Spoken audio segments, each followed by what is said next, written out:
What's it seen, people? This is Matthew, and this is another episode of What's It Seen.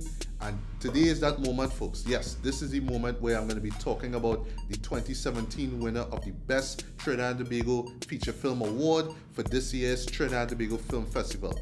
It's a movie that's been hyped up for the past few months. A lot of people wanted to see it. It made quite a splash in this year's film festival, and it's now in theaters, and I finally got the chance to check it out. So I'm going to be sharing my thoughts on director Michael Molinda's film adaptation of one of the most celebrated books in Trinbagonian history. Of course, I'm talking about Michael Anthony's Green Days by the River. And in case you're wondering, folks, yes, I do actually have a copy of Green Days by the River. This is actually the copy that I had back in secondary school. I never got back to it, honestly, but I do remember key moments in it. And I'm glad that I saw certain key moments in the book represented here in this film. Basically, the story is centered on a 15-year-old boy. His name is Shelly, or as he's commonly called, Shell. And he moves to Miaro in the year 1952 with his mom and his dad. And basically this is just a coming of age tale where we see him pretty much just living his life in Miaro. But the issue that he has is that he is caught in a love triangle. So on the one hand, he has a Douglas girl by the name of Rosalie, and she is the daughter of this really charismatic, very friendly Indian man called Mr. Gidari. On the other hand, we have a girl called Joan, and of course Shell is smitten. By the same time, he has feelings for Rosalie, even though Rosalie may be attracted to another guy in the village.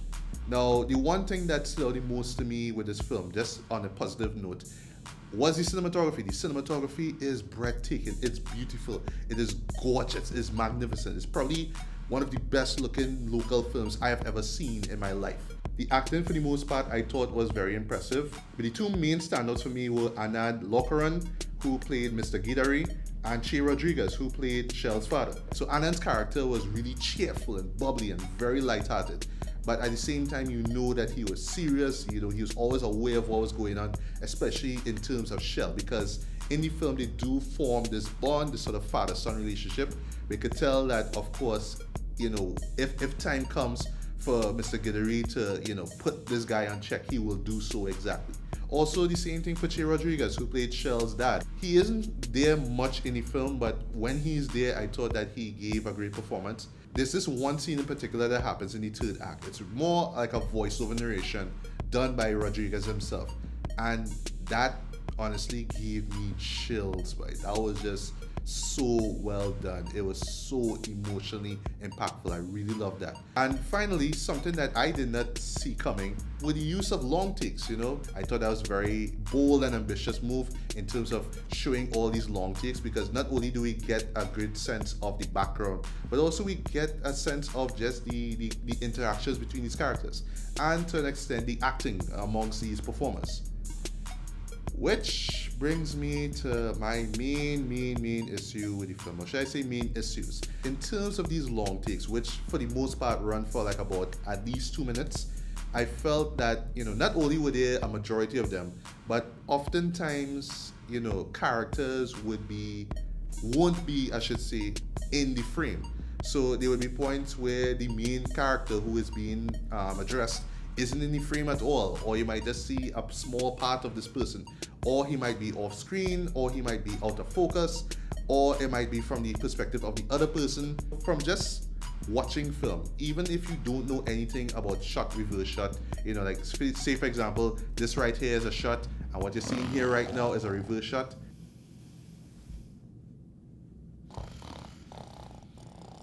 You become familiar with it after seeing so much shows now. So here the decision was made to have the camera just centered on one character or a group of characters, and pretty much the shot is just left there for the time being, and then it would just switch back probably 2 or 3 minutes later. Now clearly this is an artistic decision, and you know, nothing's wrong with that. But to me, I feel that, you know, it should add to something within the story or the film as a whole. Whether it's tone or mood or emotion, it has to add to something there. I really praise the ambition here, but you see, when it's done too much, it really takes you out of the film, and that's what happened to me, unfortunately. Like, I was really trying to get invested in the story, but because I was concentrating on the style, I couldn't help but be concentrated on the style because it's just there in front of my face. it just took me out of the film quite a number of times. And I know that story-wise there is a lot going on here, most of which is done subtly because, from the book itself, which is pretty much narrated by the writer himself. Here, everything is pretty much implied, so you have to look at certain mannerisms and see how these characters react to things, and that's where you kind of fit in the pieces and figure out what's going on. But because there are moments where you don't even get to see the protagonist's face or the main character's faces, it just kind of makes it hard for you to really understand what's going on internally with these characters. But maybe I have it wrong. Maybe if you guys see it, or maybe if you're familiar with the story, you would kind of forego those things and just pretty much get the gist of the story. But I'm sorry, I looked at it and I just saw a lot of style, and unfortunately it just took me out of the film.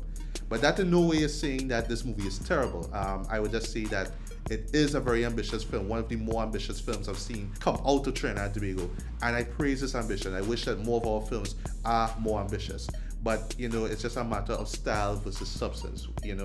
It's just a matter of balancing those two things. And I felt that with this film here, it was more style than substance, unfortunately. So for me, I would give Green Days by the River a light 3 out of 5 stars. But for the most part, I still recommend that you guys go see it. And if you do, feel free to let me know what you thought about it. Do you think that the technical stuff, outweighed the narrative or the overall film? Or do you think that, they were both in sync and there was nothing wrong with the overall technical aspects of the film and it's a great film, And nothing wrong if you think it's great, If you think it's great, that's fine. But just for me, I felt that was more style than substance. That's just my opinion. So, feel free to let me know what you thought about the film. Comment below, let me know. And also don't forget to like, subscribe, and share this video as well. And yeah, that's pretty much about it. So once again, guys, this is Matthew. Like a wise man once told me, I love this land too bad, boy.